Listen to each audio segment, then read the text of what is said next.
Zanny, to me, the great lesson of this horrific 2020 is that corporations adapt and adjust, whether it's LVMH and Tiffany and that, luxury back and forth, or any of the other stories out there. Have you been surprised how corporations have adjusted to the realities?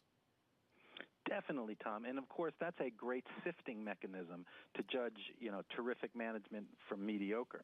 So those that have been able to adapt survive, and those that haven't, and we can put their names up, don't. So what we're looking for, but the funny thing is the attributes that made you survivable in 2020 are not the ones that are going to be winners in 2021. So that's what we're facing right now. That's where we're directing our research. Chris, the lesson of 2020, let's sit on that just for a moment. I don't think I'll ever forget sitting in that studio with you earlier this year when you turned around to the three of us and said, you guys are too downbeat. And it was February, and I think stocks were near all-time highs.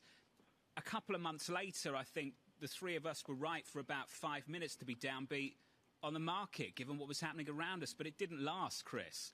And I just wonder the takeaway from that experience for you after spring, to keep that confidence in financial markets, despite the chaos, the ugly death toll in the United States and worldwide. It's funny, Jonathan. It's been a lesson for all of us, and it's funny. I hope it's a lesson we don't benefit again from in the future, in the sense of we never go through that again. What we did in March, a month, frankly, after I was incorrect about it being not as bad as we thought it was going to be, it is dramatically changed to those companies that could protect their margins in just a tsunami of losses, of dislocation. And now the problem is that those companies have done terrific. Amazon would be a great example of that. But I suspect that they will not be the winners of 2021. So we're directing our research towards what if things get not just good, but almost too good. We're going to see record GDP for a generation next year. And we suspect that will provide its own set of dislocations. So I would ask investors to be on guard for that. Chris, you said a couple of things. You said that the worry is that markets may get too hot or that the economy may be too good. Let's just talk about the markets being too hot by year end. What does that look like if we're already at record highs and if you're already seeing short interest measured by Goldman Sachs fall on the S&P? It's the lowest since 2004. Yeah, Lisa, I get what you're saying, and I don't necessarily disagree with you that that's baked in the fixed income markets.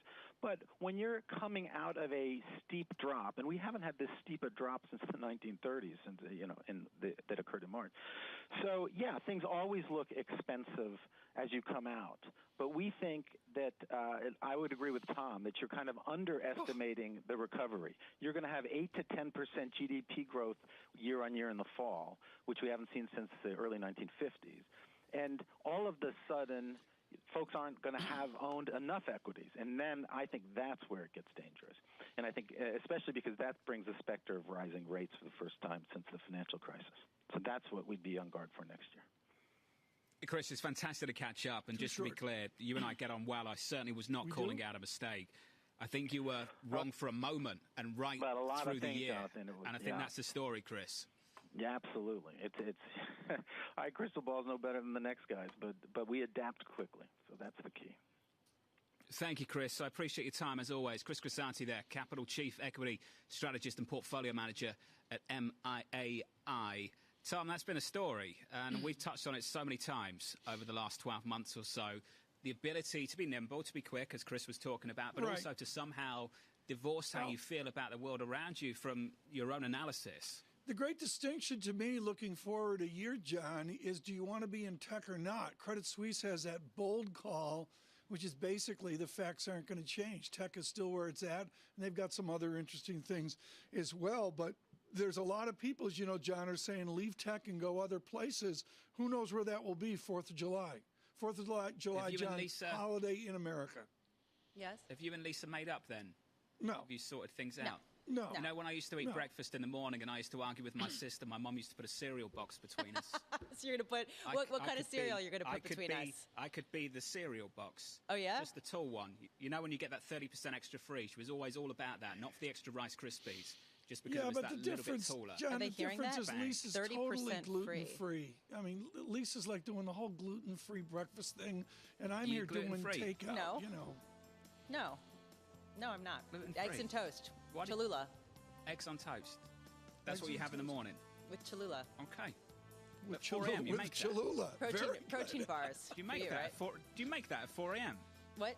We can discuss this. It goes great with their morning Bloody Mary. A quick protein shake and a protein bar. Do you have alcohol too? That's what Tom does. Depends on the day. Sometimes 2, and other times 3. Well, Tom's trick is not to go to sleep and just keep drinking and come Got to that work. right. I'm heading right there. I'm Just watching down the Crown. 15. We're negative 0.4%. I really do hate the Crown.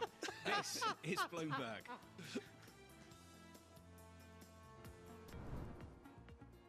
With the First Word News, I'm Rishika Gupta. It will be the biggest immunisation campaign in the history of the British National Health Service, and one the world is watching.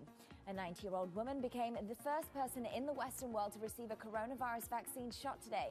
People over 80 were first in line for the vaccine from Pfizer and BioNTech. Meanwhile, in the US, the FDA is out with its review of the Pfizer vaccine. It says the shot is 95% effective in preventing the coronavirus. The FDA could issue an emergency clearance for the Pfizer vaccine this week. And British Prime Minister Boris Johnson will travel to Brussels to try to rescue the Brexit trade deal. Johnson will meet with European Commission President Ursula von der Leyen. There are growing fears on both sides that negotiations may fail. Johnson and von der Leyen spoke last night, and both agreed a deal remains far off. And Tesla is going back to the capital markets for the third time in 10 months. Elon Musk's electric car maker will sell as much as $5 billion of common stock. Shares are up almost 670% this year. They've been boosted in part by the decision to include Tesla in the S&P 500 starting December the 21st. Global News 24 hours a day on air and on Bloomberg Quick Take, powered by more than 2,700 journalists and analysts in more than 120 countries. I'm Rishika Gupta. This is Bloomberg.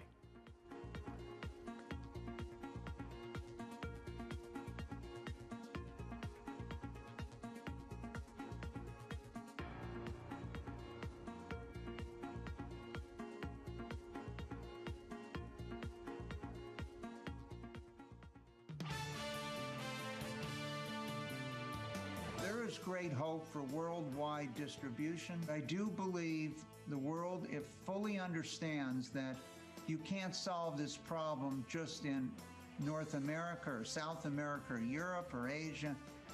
You need to solve it in Africa and Europe and every continent in order to bring this pandemic to an end. That was Michael Milken, the chairman of the Milken Institute, from New York and London this morning.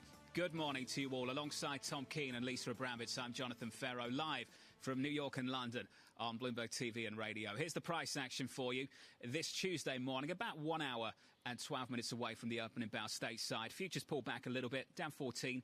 We bounced off the lows. We're off by 0.4%. That bounce off the lows coming after an FDA report suggesting that the Pfizer vaccine was 95% effective, and the stars are aligned now, clearly, for emergency use authorization. We could get that approval this coming Thursday. In the bond market, Treasury's unchanged. 0.9261% is your yield. And in foreign exchange, the euro ahead of the ECB, about 2 days away, Tom, 121.22.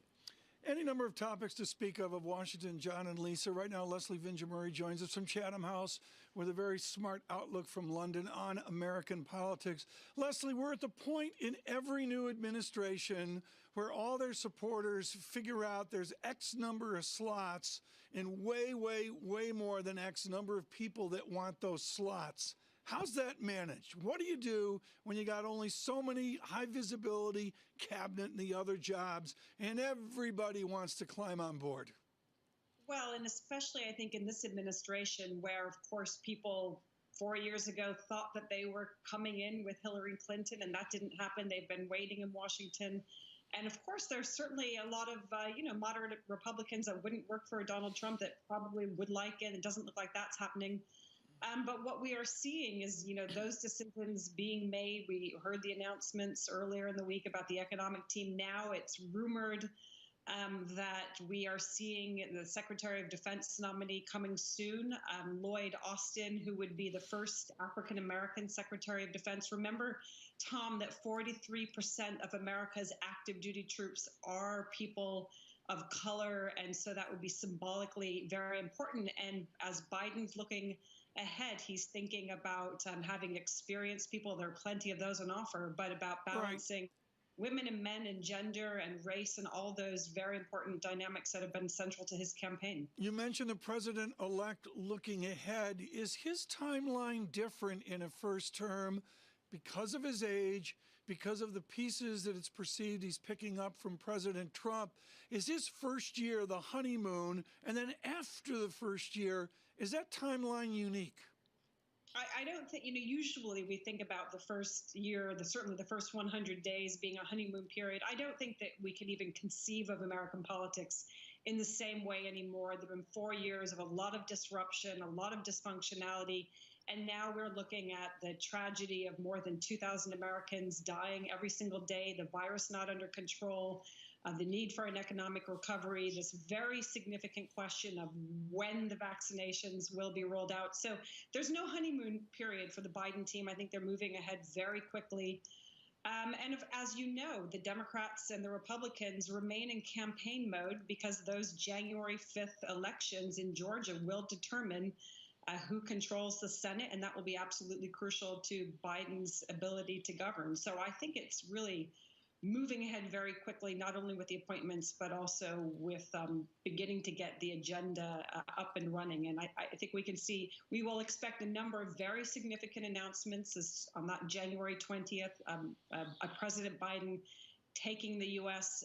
Back into Paris, back into the WHO, possibly back into the Iran deal. And then there's a big question, of course, of how he manages the U.S.-China confrontation. And that's something that he has a lot of bipartisan support behind, being very tough. And if Congress is if the Senate is not in his hands, I think China will be the foil for perhaps getting a lot of domestic legislation through on the basis of the need that America needs to invest in its domestic economy to make it competitive. So, Leslie, let's be clear about this. This sounds very familiar. Sounds like what we've experienced over the last few years. Do you see a big difference between the approach of this administration and the next administration on the issue of China? Absolutely. I mean, you're right that people want to be tough on China. More than 70% of Americans have an unfavorable view towards China. Nobody wants to go back to free and open trade and thinking that China is going to change.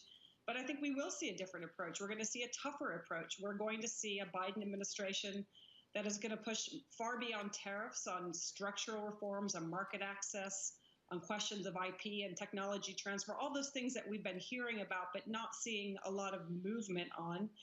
And of course, as we've seen with those appointments of Tony Blinken and Jake Sullivan, these are people who care a lot about the democracy question, the values question. Blinken talks about techno-democracies and techno-autocracies. And so that question of technology and the standards and rights and norms that surround the use and exchange of technology is going to be really one of the key items that I think that the Biden team is going to take on over the next 4 years, but even in the first year. Leslie, great to catch up. We appreciate your time, and I'm sorry it's short. Leslie Vinjer-Murray there, Chatham House head of US and America's programme. Headline crossed on a Bloomberg a couple of moments ago. The United Kingdom to withdraw the Brexit law-breaking clauses in the government bill. I'll translate that to some digestible English for you, for those of you that haven't followed this story over the last several months. There was a bill going through Parliament that broke international law. Now the government pulling back from that, it seems, Tom. This is an olive branch to the Europeans. The Europeans get what they want on that front. The UK abides by international law. Cable pops back, 133.70. That's the story on the pound and the US dollar. As you were, Tom, maybe this brings us closest together to try and get a deal. John, I went to the Google search on what this means for Parliament, Clause 45 and this. And, you see a phrase like disapply the obligation. John, I don't think any of us, certainly I don't, understand the nuance in the paragraph by paragraph details these people are dealing with. Some of it to me didn't even look like English. Some people here do. I rely on Guy Johnson to translate a lot of this for me. Guy's very good at this, Tom. He spent the last 4